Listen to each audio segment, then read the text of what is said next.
Hola, bienvenidas y bienvenidas. Mi nombre es María Luisa Hermosilla.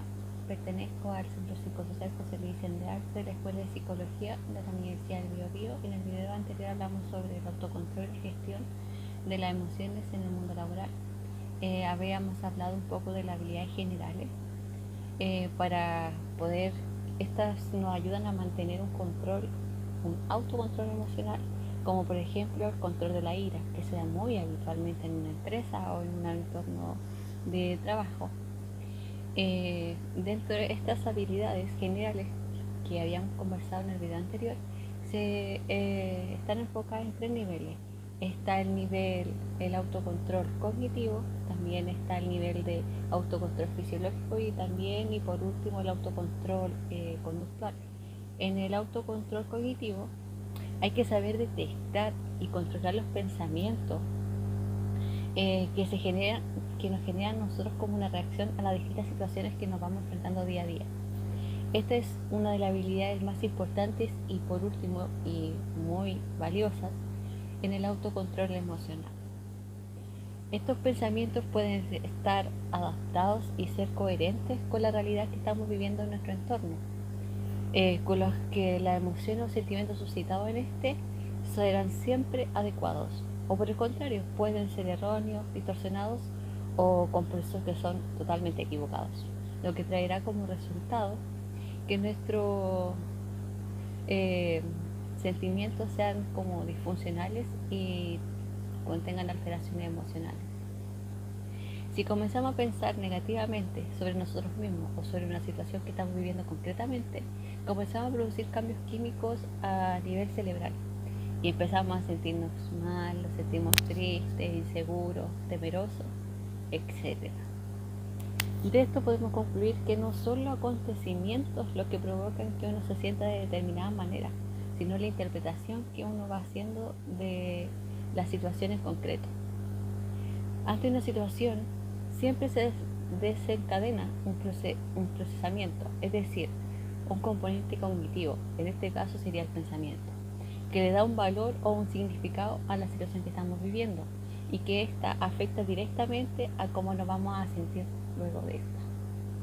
Por esta razón, nuestros pensamientos se convierten en la fuente principal de nuestra alteración. La respuesta de estrés surge en una persona al percibir que una situación la vive como de forma desadaptativa y sin poder utilizar los recursos que posee para afrontarla, resolverla y superarla adecuadamente, de una forma que sea adaptativa. Así nuestras reacciones afectivas están determinadas por la manera que nosotros tenemos de ver, entender y interpretar y, por último, evaluar los acontecimientos que estamos viviendo. Por ejemplo, si no logro terminar el trabajo que tenía previsto para hoy, pienso, ¿debería terminarlo sí o sí? Si no lo termino hoy, soy un inútil. Puede ser que me sienta triste, que es parte de nuestro presentimiento que vamos sintiendo. Y aunque había quedado con un amigo, decida irme a casa. Ahí tengo la conducta. De esta forma, seguir con un sentimiento negativo que me puede acompañar día tras día. En cambio, si pienso, si no lo termino hoy, no pasa nada, mañana lo acabo. Pero puede ser que eso también me traiga el sentimiento de estar relajado y salga con un amigo a pasarlo bien y al día siguiente me encontraré con la suficiente energía para poder terminar el trabajo retrasado. Un ejemplo típico de tales errores de estos pensamientos son el filtraje, dirigir nuestra atención a los detalles negativos de una situación, presidiendo el conjunto restante que puede ser tan positivo para nosotros, pero aún así vemos solamente el lado negativo de las cosas, o las polarizaciones, o es blanco o es negro, o es bueno o es malo, sin sin nosotros admitir un matiz intermedio. Siempre, nunca podemos ver el intermedio de las cosas, sino que nos vamos muy a lo malo, muy a lo bueno, pero no hay un intermedio. Y eso nos trae muchos problemas, y es por eso le llamamos polarización, porque polarizamos una situación. También está la sobregeneralización. ¿Qué quiere decir esto? Es la extracción de una conclusión general de un simple incidente, de algo tan pequeñito que deberíamos poder darle una solución, no le damos solución, sino que empezamos a agrandarlo, agrandarlo, agrandarlo y al final los termina haciendo sentir mal, los hace sentir tristes, decaídos y estresados. También está el catastrofismo, esperar siempre lo peor, estar dispuesto a pasar una situación, no, es que esto, ay, no, esto está muy mal, muy grave, muy complicado, no lo voy a poder solucionar, esto me atrapa, esto me ahogo en un vaso con agua, por así decirlo. La personalización, considerar ser el centro del universo y creer que la gente hace o dice algo en reacción hacia nosotros, de pensar de que ellos están hablando de mí o yo hice esto y la gente está pensando que yo lo estoy haciendo mal, lo hice mal, no lo hice bien. El pensar de que la gente lo está viendo como que todo lo que ellos hacen es en contra, no, es un conjunto de cosas que no debería pasar. Y lo último dentro de esto es el juicio de valor. Es un análisis de una situación basada en creencias personales. Creer, no sé, una situación de juicios de valor sería creer que, no sé, ay, lo que está haciendo ella no debería ser así. Yo no vería así. Es que lo está haciendo mal. Ya estamos creando un juicio de valor respecto a lo que la persona está haciendo, creyendo que nosotros podríamos hacerlo mucho mejor.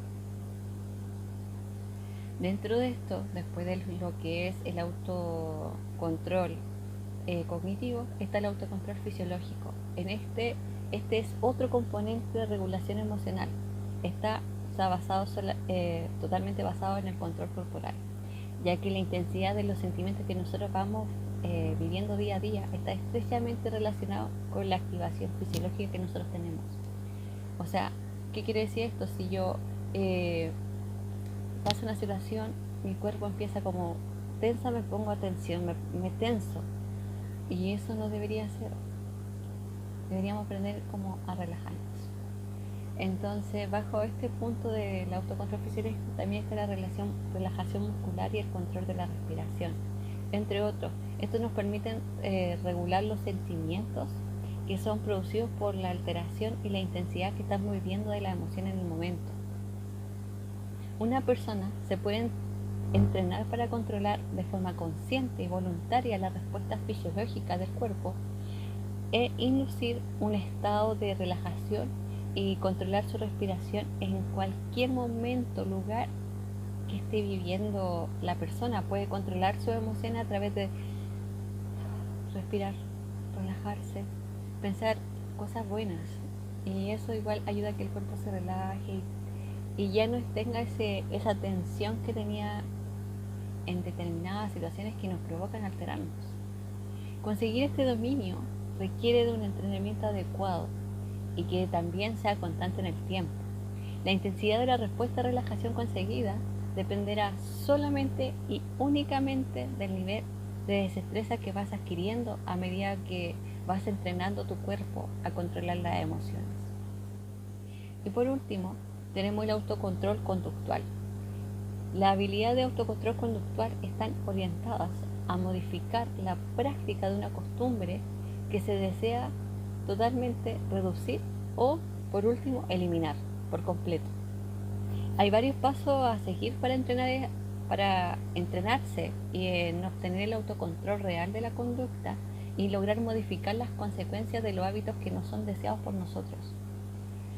Para modificar una conducta es fundamental observar y describir la situación y comprender qué conducta estoy haciendo yo frente a esa situación, qué pensamiento estoy sintiendo, cuáles son las emociones que estoy viviendo en esa situación que me hace ponerme tenso. Al tener esta habilidad se puede aprender a autocontrolar de forma tanto interna como externa esta conducta que no es deseada por nosotros y dejar paso a otra conducta sana, saludable. Por ejemplo, los celos en el trabajo, el pensar de que quizás un compañero está teniendo, no sé, regalías, por así decirlo, Entonces nosotros empezamos como a actuar de una manera negativa, de una manera pesada con la persona. Siento que eso es una conducta que no todos deseamos, porque después de un momento, después de un tiempo seguro es desagradable vivir esa situación. Entonces si nosotros cambiamos esa conducta de decir, ay, porque él tiene regalía, ay, no. Y si la cambiamos y decimos, ah, bueno, él quizás sí se lo merece porque trabaja mucho, se esfuerza, esa conducta es más sana. No sé, es algo que se tiene que practicar.